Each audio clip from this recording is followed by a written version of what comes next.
And my name is Eva, and I'm 32 years old. Growing up, I was invisible in my own family. While my siblings had their college fully funded, I worked 3 jobs to put myself through school. Years later, I uncovered a betrayal so profound, it shattered everything I thought I knew about my childhood. I wasn't just the forgotten child. I was the child whose future was stolen to benefit my siblings. But in finding this truth, I found my worth and my real family. If you're watching this, drop a comment letting me know where you're viewing from. Hit that like button and subscribe if you've ever had to create your own path when no one believed in you. Now, let me share how I discovered why I was always the forgotten child. I grew up in a beautiful colonial house in suburban Connecticut with what appeared to be the perfect family. My father, Robert, owned a successful construction company, and my mother, Diane, worked as an interior designer for wealthy clients. We weren't rich like some families in our neighborhood, but we were definitely comfortable upper middle class. At least that's what I was always told whenever I asked for anything. I have 2 older brothers, Tyler and Marcus, who are now 36 and 34, and a younger sister, Natalie, who's 28. From my earliest memories, I knew something was different about how I was treated compared to my siblings. At first, it was subtle, the way my mother's voice would soften when she spoke to Natalie, or how my father would ruffle the boy's hair with pride, but barely acknowledge my presence. As we grew older, the differences became impossible to ignore.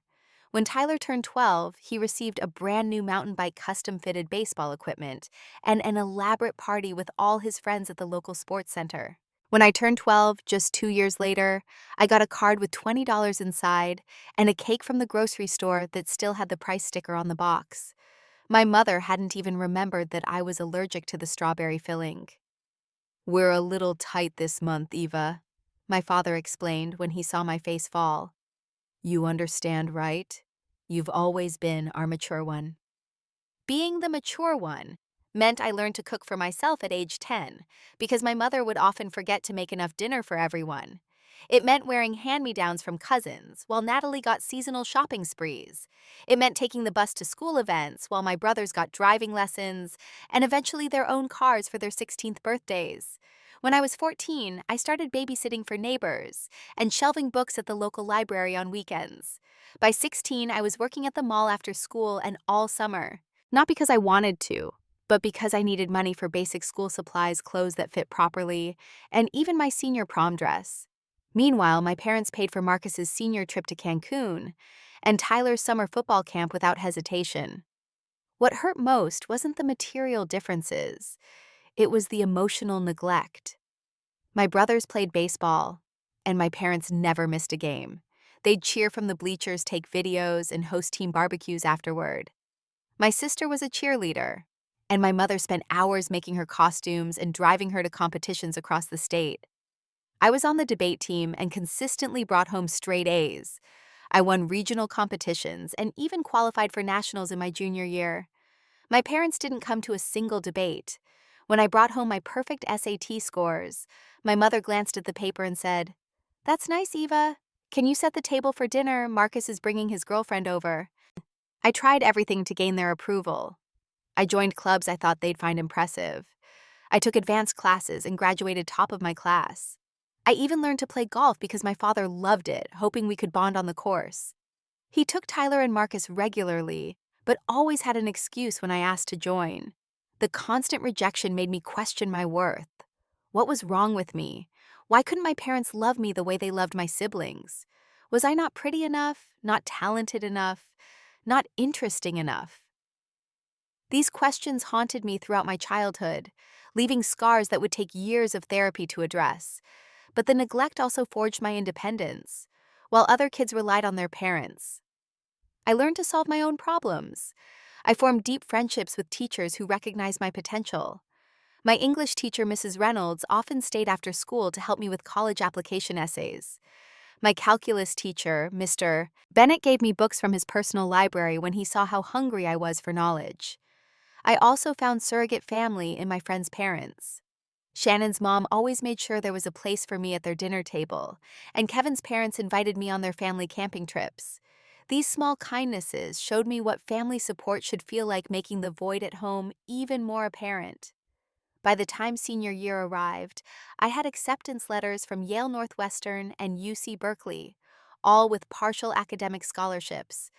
I'd worked harder than anyone I knew to create options for myself. The day the Yale acceptance came, I ran home, letter clutched in my hand, heart pounding with excitement.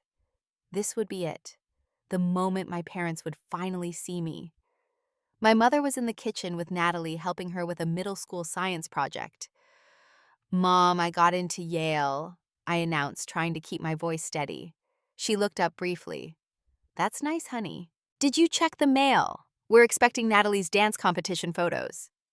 2 weeks later, when Marcus got accepted to a state university with average grades, my parents took the entire family out to celebrate at the most expensive restaurant in town.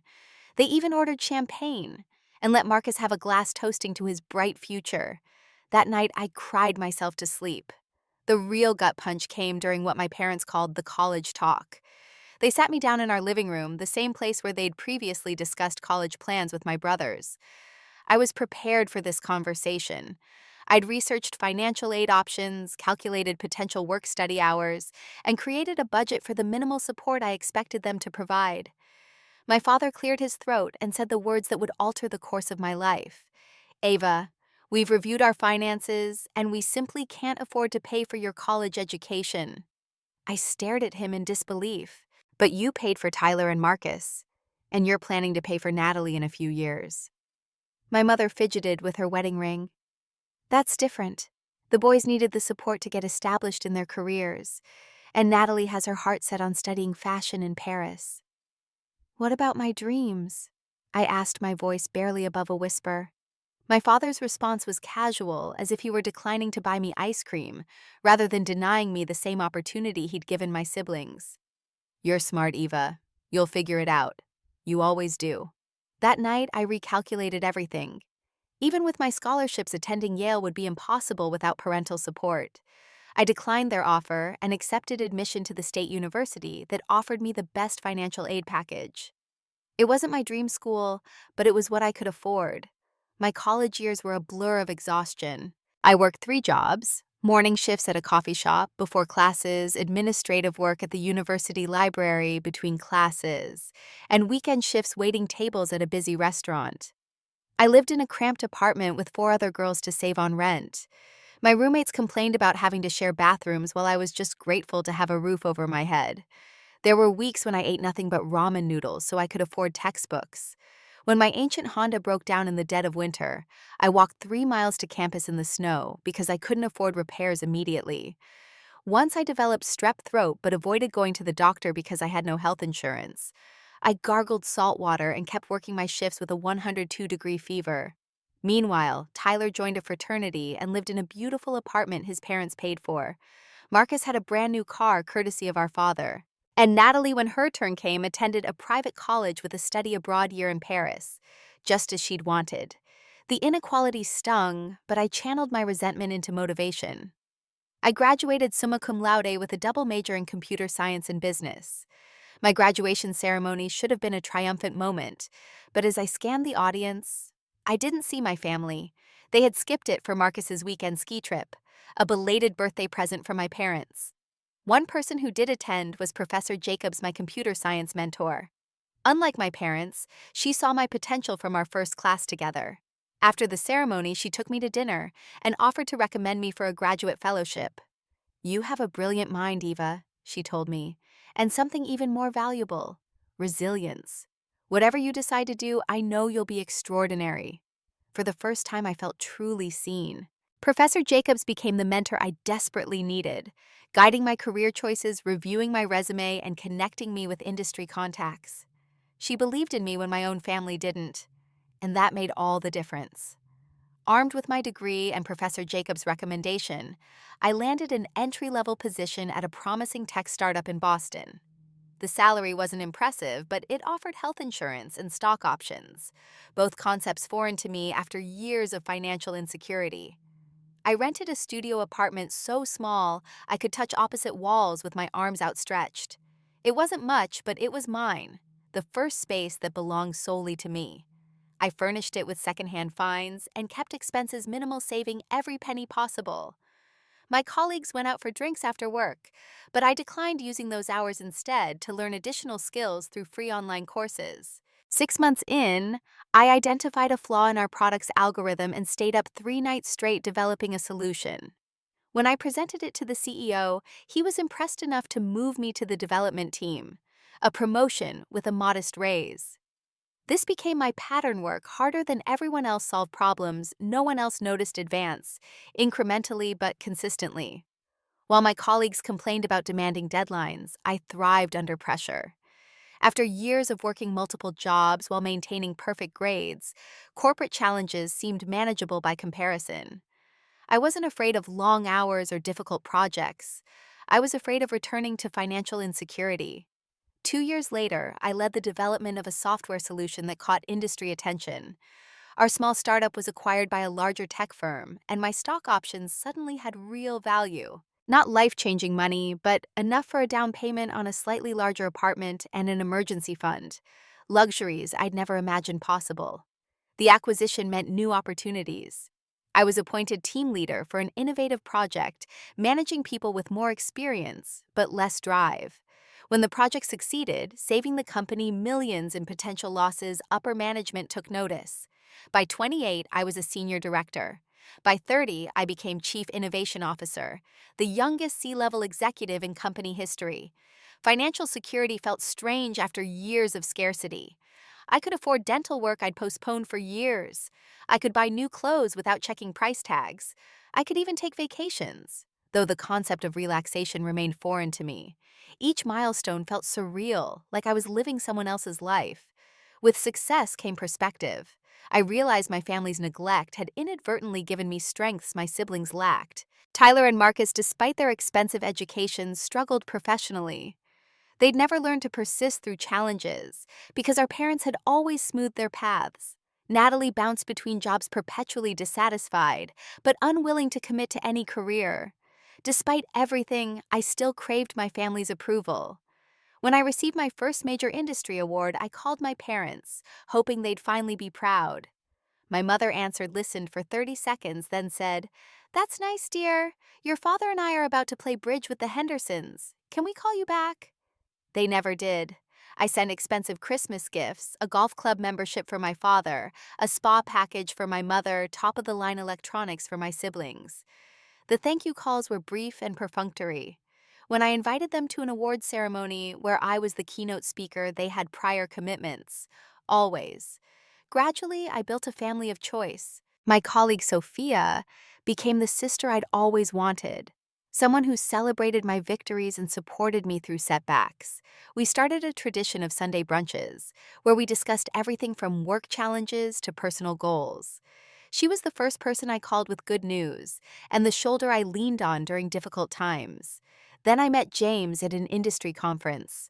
Unlike the men I dated previously, he wasn't intimidated by my success. He asked questions about my work and actually listened to the answers. On our third date, he cooked dinner at his apartment and wanted to hear the story of how I got where I was. When I hesitantly shared glimpses of my childhood, expecting the usual uncomfortable silence, he reached for my hand. "Their loss," he said simply. "You're remarkable." With James and Sophia, plus a small circle of close friends, I created holiday traditions that filled the void my biological family had left. Thanksgiving at Sophia's apartment with everyone contributing a dish.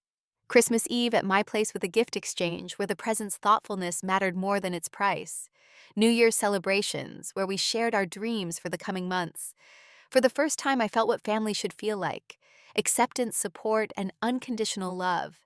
I had created the belonging I'd always craved. 3 years into my role as CIO, my father's 60th birthday arrived. My mother organized a weekend celebration at their home, and despite my misgivings, I decided to attend. It had been nearly 2 years since I'd seen my family in person, though we exchanged occasional stilted phone calls. The house looked exactly as I remembered, down to the family photos lining the staircase. Photos where I was often positioned at the edge of the frame, almost an afterthought. My siblings arrived with their partners and children, creating instant chaos. Tyler now had 3 kids. Marcus had recently remarried, and Natalie brought her new boyfriend, a French model she'd met during her semester abroad. Eva, you made it, my mother said when I arrived, air kissing my cheek. She glanced at my designer dress and luxury watch, symbols of success I'd deliberately worn as armor. You look expensive. The weekend proceeded as expected. My siblings discussed family jokes I wasn't part of. My parents fawned over their grandchildren while barely acknowledging my presence. At dinner, the conversation revolved around family vacations I hadn't been invited to and gatherings I'd never heard about. On the second day, seeking escape from the tension, I went to the attic looking for old photo albums. My mother had mentioned wanting pictures for a slideshow at the party, and I thought finding some might make me feel more connected to the celebration. In a dusty corner behind boxes of Christmas decorations, I found a locked file cabinet I'd never seen before. The key was taped to the bottom of the top drawer. My father had always been predictable with hiding spots. Curiosity drove me to open it, expecting to find financial documents or perhaps old work contracts. Instead, I found my adoption papers. The shock hit me physically. I had to sit on an old trunk to keep from collapsing. According to the documents, I was adopted when I was 2 years old. My birth mother had died in an accident, and my birth father was unknown. There was no dramatic story, no secret scandal, just paperwork showing I wasn't biologically related to the people who had raised me. Suddenly, the years of differential treatment made a terrible kind of sense. I wasn't their real child in their eyes. I was an obligation, a good deed, perhaps even a tax deduction, but never truly family. As I flipped through the file, another document caught my eye: a trust agreement. My birth mother, despite her young age, had established a trust fund for my education and welfare. The trustees, Robert and Diane Harrison, my adoptive parents. With shaking hands, I read further. The trust had contained enough money to cover my entire education through graduate school, plus additional funds for my care and well-being throughout childhood. Money that I had never seen a penny of. Money that, based on the dates of withdrawals, had been taken out in large sums, coinciding with my brother's college tuitions, Natalie's study abroad program, and, most galling of all, my parents' kitchen renovation the year I started college. They hadn't been unable to afford my education. They had stolen the money meant for me and spent it on themselves and their biological children. I must have made a noise because suddenly my mother was standing at the attic entrance. "Eva, what are you doing up here?" Her eyes fell on the open file cabinet, then the documents in my hands. The color drained from her face. "I'm adopted," I said flatly, "and you stole my education fund." She didn't deny it. Instead, she said something that hurt more than any physical blow could have. "We didn't think it mattered. You were always different. We didn't want to upset the other children by treating you specially because of the trust. So instead, you gave them my money." My voice was surprisingly steady despite the earthquake happening inside me. "Your father thought it would be better used for the family's overall needs," she said defensively. "The boys needed to establish themselves properly, and Natalie had such specific goals. And what about my goals, my dreams, my future?" I was standing now, documents clutched to my chest. My mother had the audacity to look annoyed. "You've clearly done fine for yourself. I don't see why you're making such a fuss now." I pushed past her documents in hand and locked myself in my old bedroom. Through a fog of shock and betrayal, I called the one person I knew would understand the legal implications: James's sister, a family law attorney.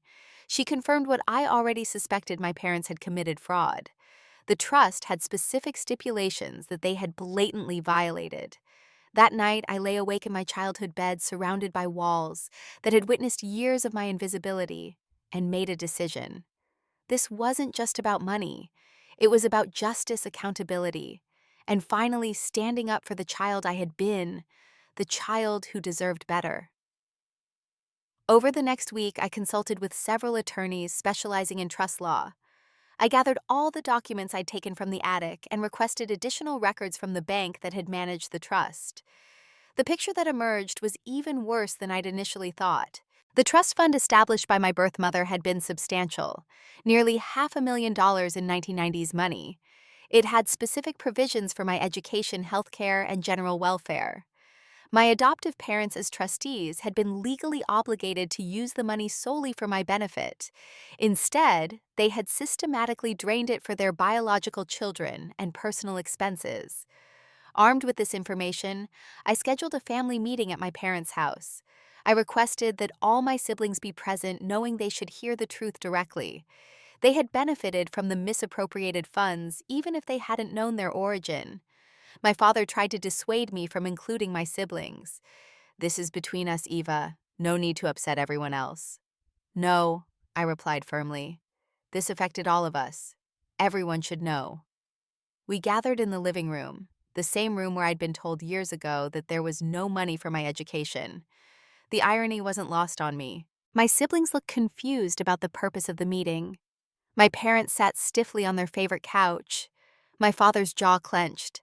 My mother twisting her wedding ring nervously. I had prepared a folder for each person.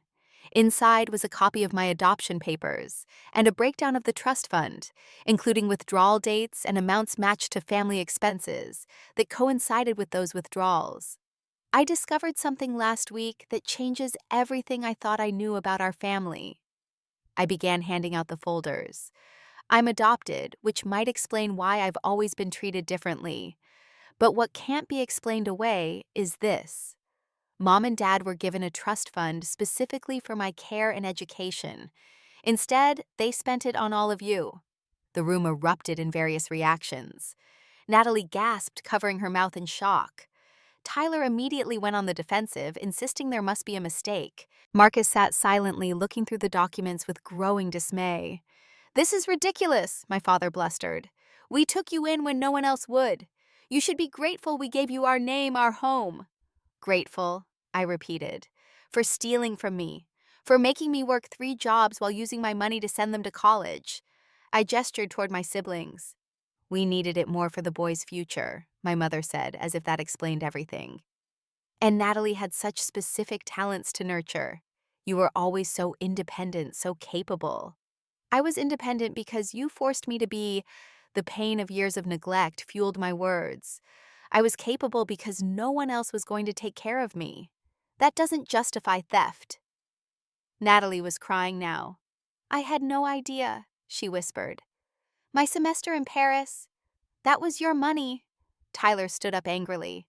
"This is just like you, Eva, always trying to make yourself the victim. You're trying to ruin this family." "This family was built on lies," I responded evenly. "I'm just exposing the truth." Marcus hadn't spoken yet. He was still reading through the documents, his expression growing increasingly troubled. Finally, he looked up. "Dad, is this true? Did you really use Eva's trust fund for my college?" My father's face reddened. "We did what was best for the family as a whole. Eva was always different, always difficult to connect with. The rest of you needed the advantages more." "I was different because you treated me differently," I said quietly. "And now I know why." My mother began to cry, but her tears didn't move me. "You have no idea how hard it is to raise someone else's child," she said between sobs. "We tried our best." "Your best," I laughed without humor. "Your best was making a 2-year-old feel unwanted in her own home. Your best was denying me the future my birth mother tried to secure for me. Your best was fraud." I stood up suddenly, tired of the drama, the excuses, the years of emotional manipulation. "I've consulted with attorneys. I'll be taking legal action to recover the misappropriated funds plus interest. This isn't about money. I make more in a year now than what you stole from me. This is about accountability." "You would sue your own parents," my father demanded incredulously. I looked at him steadily. "You were never really my parents. You were my legal guardians who failed in your duty. And yes, I would sue you because I'm no longer seeking your approval or your love. I'm seeking justice for that little girl who never understood why she wasn't enough." As I walked out of that house for what I knew would be the last time, I felt a strange combination of grief and liberation. The family I had desperately wanted to be part of had never truly existed. But in letting go of that illusion, I was finally free to embrace the family I had created for myself. People who loved me for exactly who I was. The legal battle was grueling. My parents hired an aggressive attorney who tried to paint me as an ungrateful, money-hungry opportunist. They claimed the statute of limitations had expired. They argued that as my guardians, they had discretion over how the trust was used. They even suggested that my birth mother would have wanted her money to benefit all the children in the family. Each legal maneuver felt like a fresh betrayal, but I had truth on my side and meticulous documentation. The bank records clearly showed the pattern of misappropriation. The trust documents explicitly stated that the funds were solely for my benefit, and several financial transactions were recent enough to fall within the statute of limitations. Throughout the process, my chosen family sustained me. James attended every court date holding my hand during difficult testimony. Sophia brought meals to my apartment when I was too exhausted to cook. Professor Jacobs provided a powerful character witness statement about my work ethic and integrity. And my therapist helped me process the complex emotions that surfaced as family secrets were exposed in clinical legal language. My siblings reacted differently to the lawsuit. Tyler cut all contact, telling extended family members that I was destroying our parents' retirement with false accusations. Natalie surprisingly reached out privately to apologize.